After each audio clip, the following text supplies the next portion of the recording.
चलिए देखते हैं, आज हम लोग जीव विज्ञान को देखेंगे। ठीक है, जीव विज्ञान के अंतर्गत हम क्या करेंगे, उन सारी चीज़ों का अध्ययन करेंगे जो इसमें इम्पॉर्टेंट पॉइंट्स है, जो इसमें इम्पॉर्टेंट सेगमेंट है, जो शुरू से क्वेश्चन इससे पूछे गए हैं और आगे भी आपके लिए इससे इम्पॉर्टेंट क्वेश्चन पूछे जाएंगे। तो सबसे पहले प्रश्न ये बनता है कि आप जीव विज्ञान से क्या समझते हैं। सारी चीज़ों को मैं अपने नोट्स में रखा हूँ, टेंशन लेने की ज़रूरत नहीं है। सारे इंपॉर्टेंट पॉइंट को मैं आपके लिए बताऊँगा और उन सब चीज़ पर अपन क्या करेंगे, चर्चा करेंगे। ठीक है, क्या है चीज़ ये जीव विज्ञान, मतलब आप लोगों को समझ आ रहा है कि जीव विज्ञान है, ये किसका विज्ञान है, तो ये जीवों का विज्ञान है। किसका? जीवों का विज्ञान। जब बात आ रही है जीवों के विज्ञान के ऊपर, तो आप यह जान लीजिएगा कि कहीं ना कहीं ये जब जीवों का विज्ञान है तो इसमें किसका अध्ययन किया जाएगा, तो जीवों का, जो जीव जंतु हैं, है ना, तो उनका जीवों का क्या किया जाएगा, अध्ययन किया जाएगा। किसका किया जाएगा? जीवों का विज्ञान। इसी को कहा गया है बायोलॉजी। ठीक है, तो ये क्या करेगा, जीवों का अध्ययन इसके अंतर में किया जाता है, जिसका हम क्या करेंगे, यहाँ पे अध्ययन करेंगे। ये क्या क्या टर्म हैं जीव विज्ञान के बारे में, क्या आता है, अरस्तु का इससे क्या संबंध है, सारा चीज़ अपन इसमें डील करने वाले हैं। चलिए स्टार्ट करते हैं। देखिए, जीव विज्ञान विज्ञान की वह शाखा है जिसके अंतर्गत जीवधारियों का अध्ययन किया जाता है। जीवधारी का मतलब क्या होता है कि जो जीवन का धारण करते हैं। किसका? जीवन का धारण करने वाले को जीवधारी कहा जाता है। ठीक है, तो जीव विज्ञान विज्ञान की वह शाखा है जिसके अंतर्गत किसका अध्ययन करते हैं, तो जीवधारियों का, जो जीवन को धारण करते हैं, जिनमें जीव पाया जाता है। ठीक है, अब जीव विज्ञान शब्द है, उसका प्रयोग सबसे पहले किसने किया, ये प्रश्न को पूछा जाता है कि जीव विज्ञान शब्द का सर्वप्रथम किसने किया। तो याद रखना 1801 में लैमार्क ने और ट्रेवीरेनस ने किया था। लैमार्क और ट्रेवीरेनस ने कब किया था? 1801 में किया था। तो ये प्रश्न पूछा गया है, ठीक है नेहा, कि जीव विज्ञान शब्द का, जो जीव विज्ञान बायोलॉजी शब्द है, उसका प्रयोग सर्वप्रथम किसने किया? लैमार्क, ट्रेवीरेनस दोनों ने किया था। ठीक, अब जंतुओं का जो अध्ययन करते हैं, जीव जंतु के अंतर्गत जो जंतु आता है, जंतु का जो अध्ययन करते हैं उसे क्या कहते हैं, तो इसमें इसे जूलॉजी कहते हैं। और जहाँ पे पादपों का या पौधों का अध्ययन करते हैं उसे क्या कहते हैं, बॉटनी कहते हैं, अर्थात इंग्लिश में बॉटनी, हिंदी में वनस्पति। ठीक है, जंतु विज्ञान हिंदी में, इंग्लिश में जूलॉजी। जहाँ पे पहली बात जंतुओं का अध्ययन की बात आ रही है उसे जंतु विज्ञान या इंग्लिश में जूलॉजी कहेंगे। जहाँ पे पादपों का अध्ययन आ रहा है उसे हम क्या कहेंगे, वनस्पति विज्ञान, या जिसे बॉटनी कहेंगे। लेकिन इसके अलावा एक क्वेश्चन पूछा जाता है कि सूक्ष्म जीवों का अध्ययन करना क्या कहलाता है, तो सूक्ष्म जीव विज्ञान कहलाता है, जिसे माइक्रोबायोलॉजी कहा जाता है। ये आप सुनेंगे हो, क्या कर रहे हो, तो माइक्रोबायोलॉजी में कर रहा हूँ, एमएससी कर रहा हूँ, ऐसा बोलते हैं ना। तो इसके अंतर्गत ये तीन बातें आप ध्यान में रखेंगे। जंतु विज्ञान को, जहाँ पे जंतु का अध्ययन करेंगे उसे जंतु विज्ञान, जहाँ वनस्पति का अध्ययन करेंगे पादपों का, वो होगा आपका वनस्पति विज्ञान या बॉटनी। जहाँ पे सूक्ष्म जीव का अध्ययन करेंगे वो क्या कहलाएगा, माइक्रोबायोलॉजी या सूक्ष्म जीव विज्ञान। अब यहाँ पे एक क्वेश्चन पूछा जाता है, जैसे जीव विज्ञान शब्द का सर्वप्रथम प्रयोग 1801 में लैमार्क ने और ट्रेवीरेनस ने किया था। शब्द की बात कर रहा है, किसका, वर्ड का। लेकिन ओवरऑल जीव विज्ञान का जनक किसे कहा जाता है, तो याद रखना फादर ऑफ जीव विज्ञान जो है अरस्तु हैं, है ना। फादर ऑफ जीव विज्ञान कौन है, बायोलॉजी के फादर कौन है जीव विज्ञान के, तो अरस्तु को जीव विज्ञान का जनक कहा जाता है। सिकंदर का गुरु कौन था, प्रश्न का उत्तर देना, ठीक है। सिकंदर को पढ़ा चुका हूँ सीजीपीएससी व्यापम वाले आप लोगों को। तो अरस्तु को किसका जनक कहा जाता है, जीव विज्ञान का। अब जानते हो टीचर भर्ती का छोटा सा सिलेबस है, लेकिन मतलब छोटे नंबर का, सिर्फ 10 नंबर का सिलेबस है, लेकिन कितना बड़ा सिलेबस है। पूरा इतिहास ठूस दिया, पूरा संविधान ठूस दिया है, पूरा अर्थव्यवस्था ठूस दिया है, पूरा साइंस ठूस दिया है, हर चीज़ है उसमें टीचर भर्ती में। तो यही चीज़ है कि हमको भाई अब नंबर कम है तो क्या करें, पढ़ना तो पड़ेगा, है ना, पढ़ना तो पड़ेगा, छोड़ तो सकते नहीं, क्योंकि क्या पता कभी ज़्यादा दे दे तो ऐसा थोड़ी कि 10 नंबर का आएगा, 10 नंबर का वो आएगा। तो अब यहाँ पे उन इम्पॉर्टेंट चीज़ों को देखेंगे, जीव जगत के वर्गीकरण के बारे में देखेंगे। ठीक है, अब यहाँ पे हम देखेंगे कैरोलस लिनियस ने क्या किया था, यहाँ पे जीव जगत के बारे में बताया था, उसको चर्चा अपन करेंगे। देखिए जीव जगत के वर्गीकरण को समझना, द्विनाम पद्धति यहाँ पे आएगा। एक टर्म आता है इस वैज्ञानिक का नाम कैरोलस लिनियस।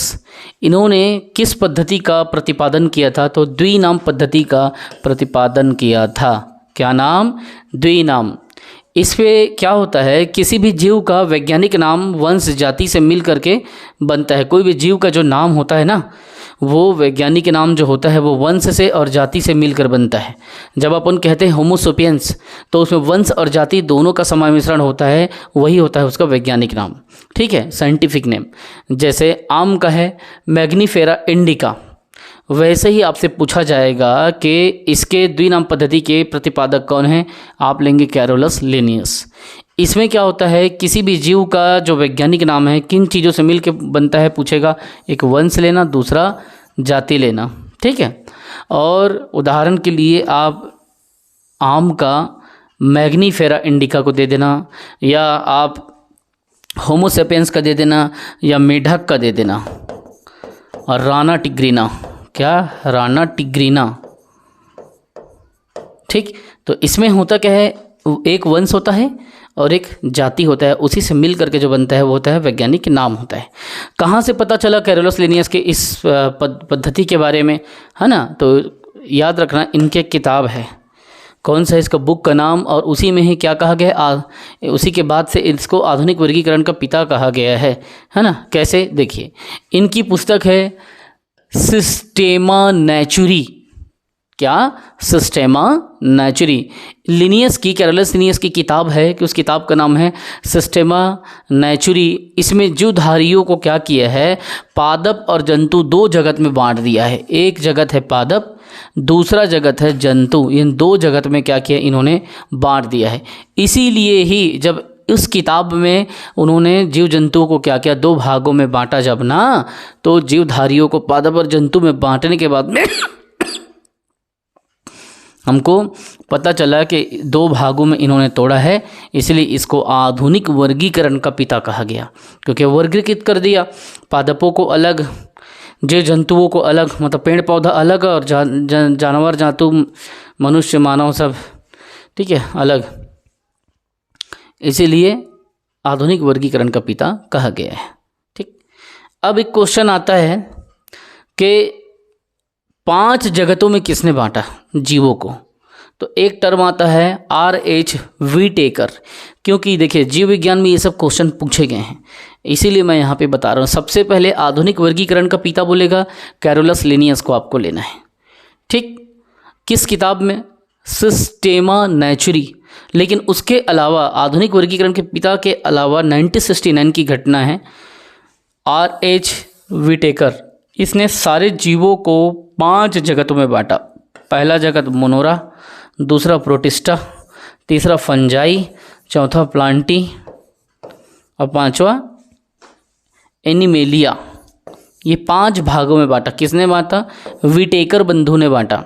ठीक है, R.H. व्हीटेकर ने समस्त जीवों को कितने भागों में बांटा? तो 5 मोनोरा जगत में बांटा, प्रोटिस्टा जगत में बांटा, फंजाई में बांटा, प्लांटी में बांटा, और एनिमेलिया में बांटा।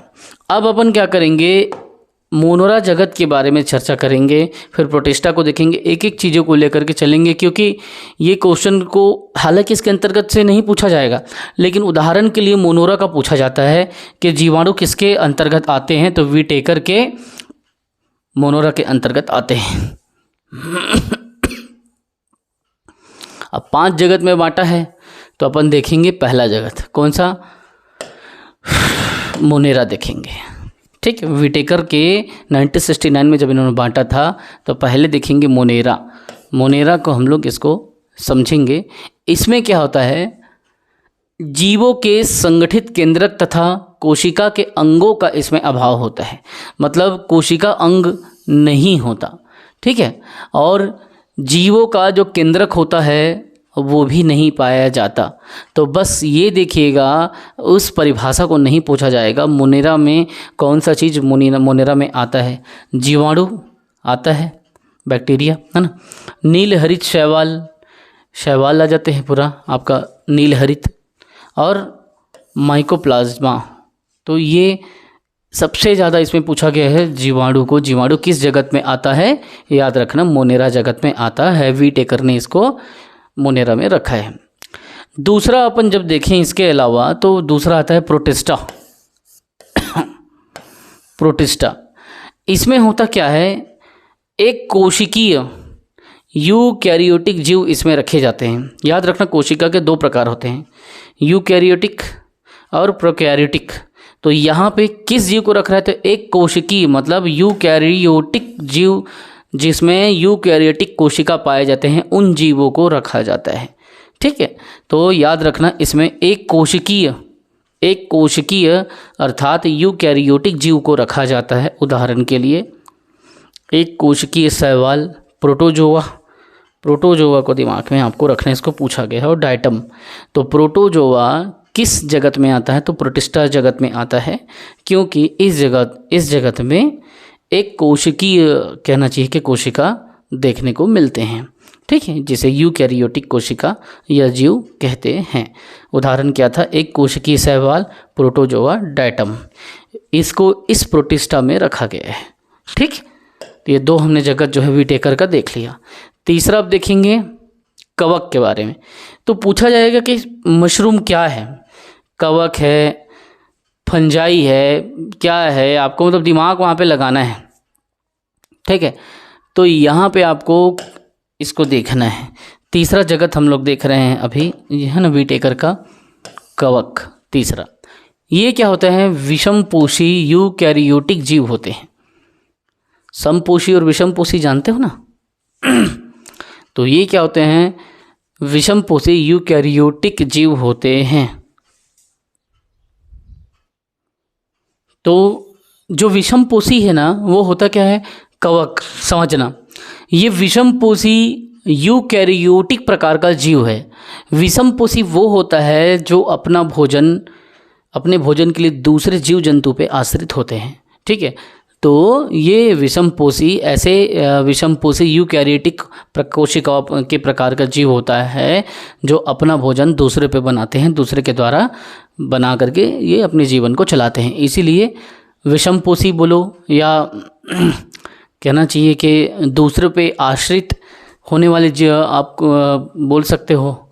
ठीक है, तो ये कैसे जीव होते हैं, कवक जो होते हैं ये विषमपोषी होते हैं। ठीक है, जो दूसरों के आधार पे अपने भोजन का निर्माण करते हैं।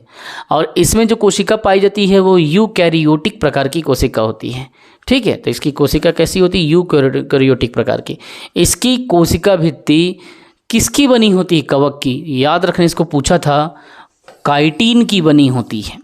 इसकी कोशिका भित्ति जो है किसकी बनी होती, तो काइटिन की बनी होती है। ठीक, और ये जो कवक होता है ना, इसकी कोशिका, इसका जो शरीर होता है कवक तंतुओं का बना होता है, कवक के फाइबर्स का बना रहता है। इसके लिए आपका उदाहरण क्या है, तो यीस्ट है, फिर मशरूम इसके एग्जाम्पल हैं, और पेनिसिलियम है। तो सबसे अधिक किसको पूछा है, मशरूम को। तो मशरूम जो होते हैं क्या है, विषमपोषी हैं, समझ लो, है ना।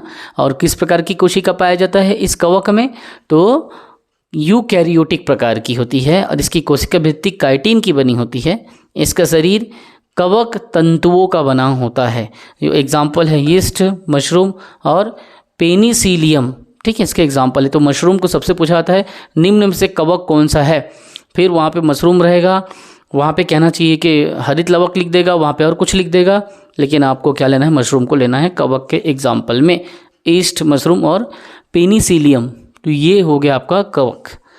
अगला हम लोग इसमें देखते हैं पादप जगत के बारे में। चौथा जो जगत है वो है किसका, पादप जगत के बारे में। ठीक है, तो इसको देखते हैं, उसके बाद आगे हम लोग क्या करेंगे, पादप जगत को देख लेंगे, फिर आगे बढ़ेंगे हम लोग, है ना। तो पहले अपन 4 जगत को देख लेते हैं पादप जगत के बारे में। कवक, फिर पादप जगत,